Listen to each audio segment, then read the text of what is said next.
कि ये बस यात्रा होगी, हाइब्रिड यात्रा होगी, बस यात्रा होगी, पैदल यात्रा होगी। सवाल उठा कि ये यात्रा शुरू कहां से होनी चाहिए। कोई लोग कह रहे थे कि वेस्ट में शुरू होनी चाहिए, कोई कह रहे थे ईस्ट में शुरू होनी चाहिए, जहां गवर्नेंस का पूरा इंफ्रास्ट्रक्चर कोलैप्स कर गया था,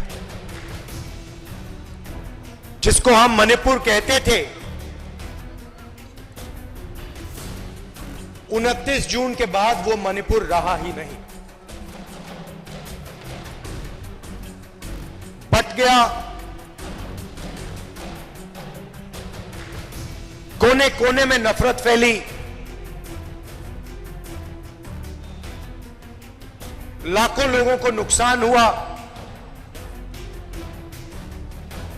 भाई बहन, माता पिता आंखों के सामने मरे। और आज तक हिंदुस्तान के प्रधानमंत्री मणिपुर में आपके आंसू पोंछने, आपसे गले लगने, आपका हाथ पकड़ने नहीं आए। मैं जानता हूं कि आप सुबह से यहां बैठे हो। दिल्ली में फॉग के कारण हमारी फ्लाइट, खारगे जी की फ्लाइट डिले हो गई, इसीलिए हम समय पर नहीं आ पाए। आप सबको कष्ट हुआ, इसके लिए मैं आप सबसे शुरुआत में ही माफी मांगना चाहता हूं।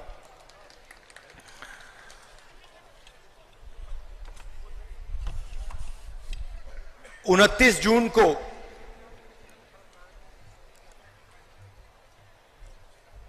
मैं मणिपुर आया था और उस विजिट में जो मैंने देखा, जो मैंने सुना, मैंने कभी पहले नहीं देखा था, नहीं सुना था। 2004 से मैं राजनीति में हूं। पहली बार मैं हिंदुस्तान के एक प्रदेश में गया जहां गवर्नेंस का पूरा इंफ्रास्ट्रक्चर कोलैप्स कर गया था, जिसको हम मणिपुर कहते थे।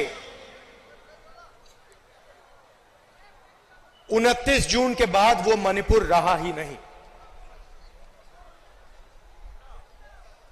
बट गया। कोने कोने में नफरत फैली, लाखों लोगों को नुकसान हुआ, भाई बहन, माता पिता आंखों के सामने मरे। और आज तक हिंदुस्तान के प्रधानमंत्री मणिपुर में आपके आंसू पोंछने, आपसे गले लगने, आपका हाथ पकड़ने नहीं आए। शर्म की बात। शायद नरेंद्र मोदी जी के लिए, बीजेपी और आरएसएस के लिए मणिपुर हिंदुस्तान का भाग ही नहीं है। आपका जो दुख है, आपका दर्द है, वो उनका दुख, उनका दर्द नहीं है। पिछले साल हमने भारत जोड़ो यात्रा शुरू की। कन्याकुमारी से कश्मीर तक हम चले, 4000 किलोमीटर चले और भारत को जोड़ने की हमने बात की, नफरत मिटाने की बात की, एक धर्म को, एक जात को दूसरी जात से मिलाने की बात की और बहुत अच्छा रिस्पांस मिला। लाखों लोगों से बातचीत की, उनका दर्द सुना।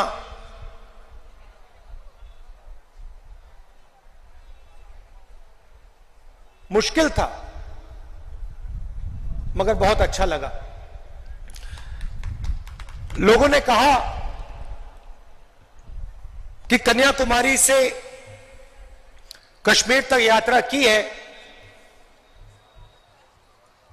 तो फिर ईस्ट से वेस्ट में यात्रा होनी चाहिए।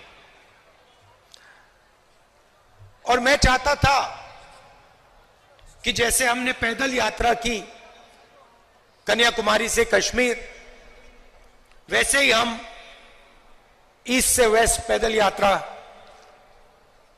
करें। मगर चुनाव का समय है और उसमें हमें थोड़ा ज्यादा समय लगता, इसलिए कांग्रेस पार्टी ने, हमने निर्णय लिया कि ये बस यात्रा होगी, हाइब्रिड यात्रा होगी, बस यात्रा होगी, पैदल यात्रा होगी। सवाल उठा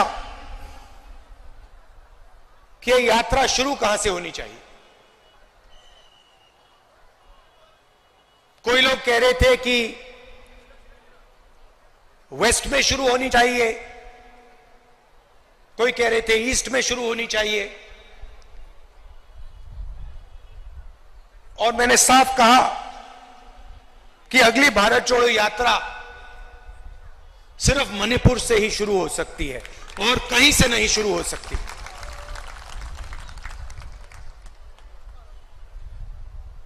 मणिपुर बीजेपी की जो राजनीति है, बीजेपी की नफरत, आरएसएस की नफरत, उनका जो दृष्टिकोण है, उस विचारधारा का मणिपुर एक चिन्ह है। जो आपने यहां खोया, जो मेरे भाई ने बस के ऊपर कहा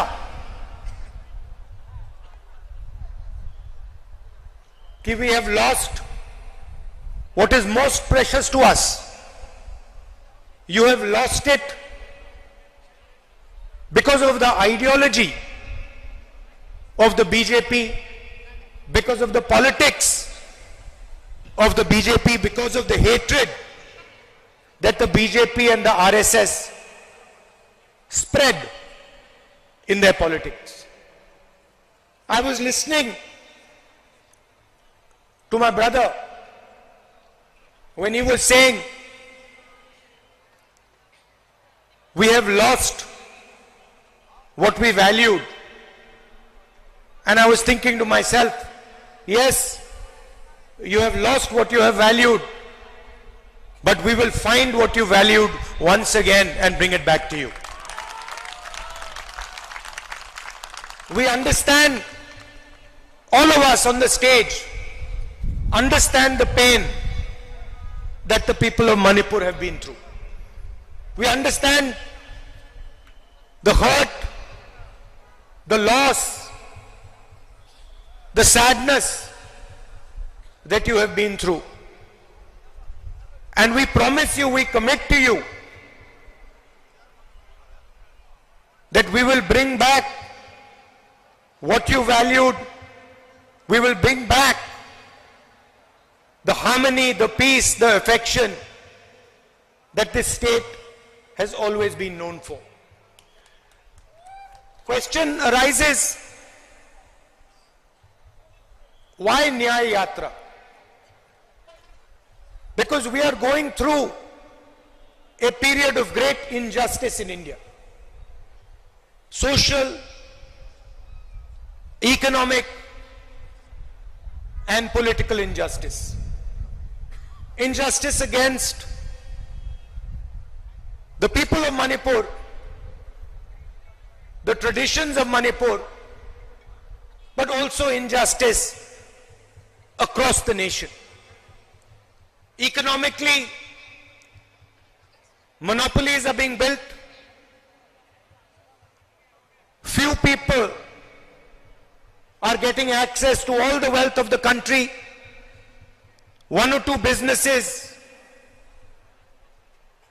have their fingers in everything, and the large majority of businesses, small and medium businesses, are being destroyed. Huge levels of unemployment, massive price rise is what the whole of India is facing. On the social side, the large mass of India's people, the lower castes, Dalits, tribals, simply do not have a say in the governance system of the country. I have given example upon example of how the large mass of our people are excluded from the political system, from the governance system. So these are the issues that the Bharat Chodo Nyaya Yatra is going to raise. But this is less about us and more about you. Bharat जोड़ो यात्रा में हम सुबह शुरू करते थे, 6 बजे शुरू करते थे और 7 बजे रात तक हम चलते थे. हमारा भाषण 20-25 मिनट का होता था. शाम को हमारा एक भाषण होता था, मगर 7-8 घंटे हम आपकी बात सुनते थे, किसानों की, मजदूरों की, छोटे दुकानदारों की, महिलाओं की, युवाओं की. और यही इस यात्रा का लक्ष्य है. हम ज्यादा बोलना नहीं चाहते हैं, हम आपको अपनी मन की बात नहीं बताना चाहते हैं, हम आपकी मन की बात सुनना चाहते हैं, आपका दर्द समझना चाहते हैं और आपके साथ हिंदुस्तान का अगला जो विजन होगा, हिंसा का नहीं, नफरत का नहीं, मोनोपोलीज का नहीं, मगर हार्मोनियस, इक्विटेबल और भाईचारे का विजन हम आपके साथ मिलकर, आपकी आवाज सुनकर, वो हम हिंदुस्तान के सामने रखने जा रहे हैं. एक बार फिर आप आए, दूर दूर से आए, शाम का समय है, आपको यहां बहुत समय रुकना पड़ा, इसके लिए मैं आपसे माफी मांगता हूं. और आने वाले दिनों में आपके साथ मिलने का मौका मिलेगा, बातचीत करने का मौका मिलेगा, गले लगने का मौका मिलेगा भारत जोड़ो न्याय यात्रा में. तो मैं काफी खुशी से आपसे मिलने की तैयारी करना. बहुत बहुत धन्यवाद. नमस्कार. जय हिंद.